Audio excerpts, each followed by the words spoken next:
તો ધોલેરા ખાતે 5,800 કરોડના ખર્ચે નિર્માણ પામેલા એક્સપ્રેસ હાઈવેનું વડાપ્રધાન નરેન્દ્ર મોદી દ્વારા થરાદ વર્ચ્યુઅલી લોકાર્પણ કરવામાં આવ્યું છે।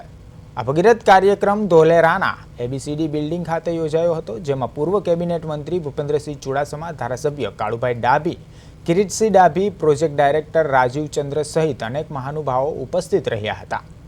આ એક્સપ્રેસ હાઈવેના નિર્માણથી ગુજરાતના ઔદ્યોગિક અને આર્થિક વિકાસને નવી ગતિ મળશે તેવી અપેક્ષા રાખવામાં આવી રહી છે।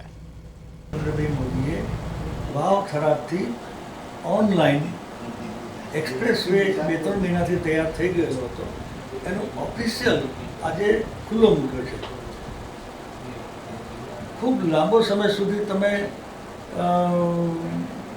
ભાવનગર જવામાં વિતાવો, ધોલેરા જવામાં વિતાવો, હવે તો આંખના પલકારામાં થોડી વારમાં જ ક્યાંયથી નીકળ્યો છું અને અહીં પહોંચ્યો છું। આના કારણે ન તો માત્ર ઉદ્યોગપતિઓને પરંતુ આજુબાજુના બધા જ વિસ્તારના લોકોનો લાભ થશે। ખેડૂતોને પોતાનો માલ તાત્કાલિક તાલુકા કે જિલ્લા મથક ઉપર લઈ જવા માટે એના ઉપયોગમાં આવશે। સામાજિક આર્થિક વ્યવહારો માટે પણ આ રસ્તો કામમાં આવશે।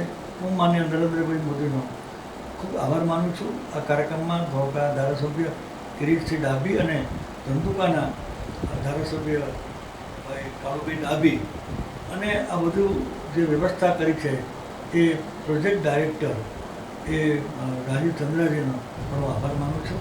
આપ સૌનો પણ।